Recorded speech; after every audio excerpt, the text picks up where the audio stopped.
बिस्मिल्लाहिर्रहमानिर्रहीम। अज़ीज़ तलबा अस्सलामु अलैकुम।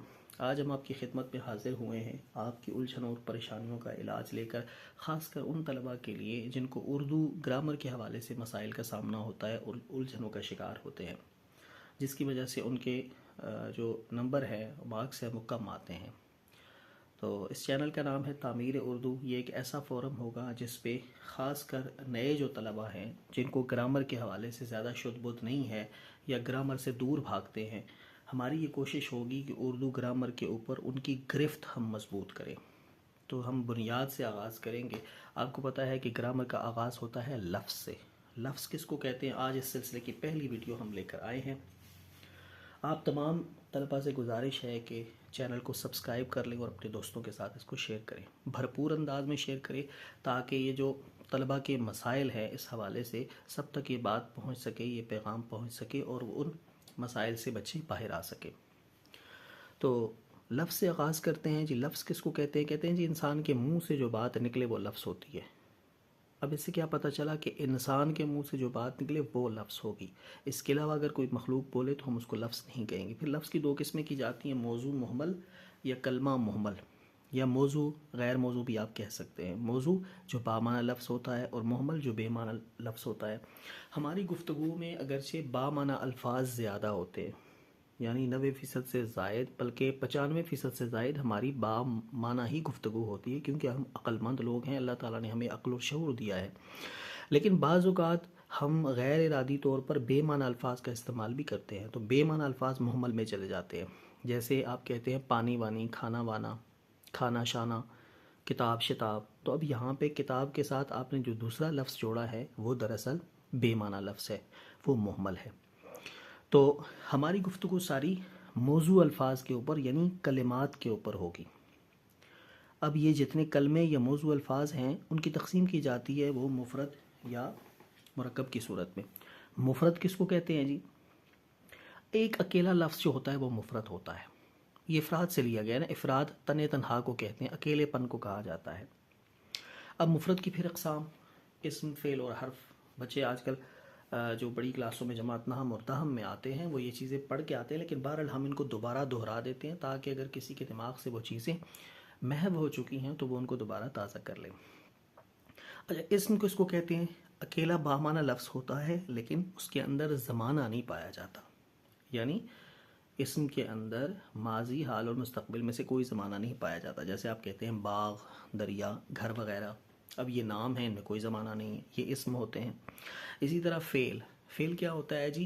बामाना लफ्ज़ होता है, पूरा माना भी देता है लेकिन उसके अंदर ज़माना पाया जाता है, यानी अमल होता है, करना, होना, सहना, कराना, ये सारे इस तरह की कैफियत उसके अंदर होती हैं लेकिन ज़माने के साथ होती हैं, यानी माजी, हाल और मुस्तक़बिल में से कोई ज़माना उसमें पाया जाता है। जैसे आएगा, खाता है, खाएगा, जाएगा, इस तरह के जो अल्फाज होते हैं। तीसरा है हर्फ।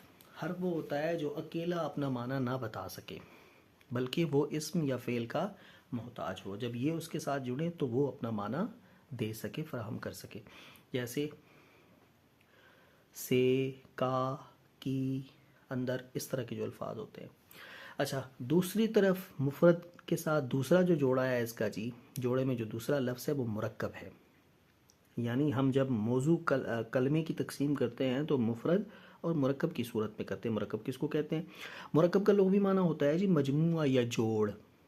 जैसे आप जुमला इस्तेमाल कर सकते हैं कि कुर्सी जो है वो लोहे और लकड़ी का मुरक्कब है, गोया कि मजमुआ है। अच्छा, अब ग्रामर की इस्तिलाह में दो या दो से ज़ायद अल्फाज जहाँ जुड़ जाएँ वो मुरक्कब बनेगा। अब फिर मुरक्कब की दो किस्में की जाती हैं, मुरक्कब ताम और नाक़िस। मुरक्कब ताम किसको कहते हैं? ताम लफ्ज़ों से पता चल रहा है, ताम का माना होता है मुकम्मल। तो अब लफ्ज़ों से ये बात पता चल रही है कि मुकम्मल मुरक्कब। मुकम्मल मुरक्कब क्या होगा जी? मुकम्मल मुरक्कब यानी मुकम्मल बात को कहा जाएगा।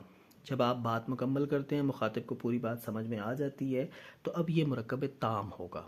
जैसे एहसन स्कूल चला गया, मैंने खाना खा लिया, अब ये बात मुकम्मल हो चुकी है। इसी को दरअसल ग्रामर की इस्तिलाह में मुरक्कब मुफीद भी कहते हैं, कलाम ताम भी कहते हैं, जुमला फ़िक़रा इसी को कहा जाता है। अच्छा, दूसरी तरफ हम आ जाते हैं जी, मुरक्कब नाक़िस किसको कहते हैं? नाक़िस नक्स से है, नक्स ऐब को कहा जाता है, अधूरेपन को कहा जाता है। तो इसका मफहूम इसके बिलमुखालिफ होगा। बिलमुखालिफ क्या होगा? यानी अधूरी बात।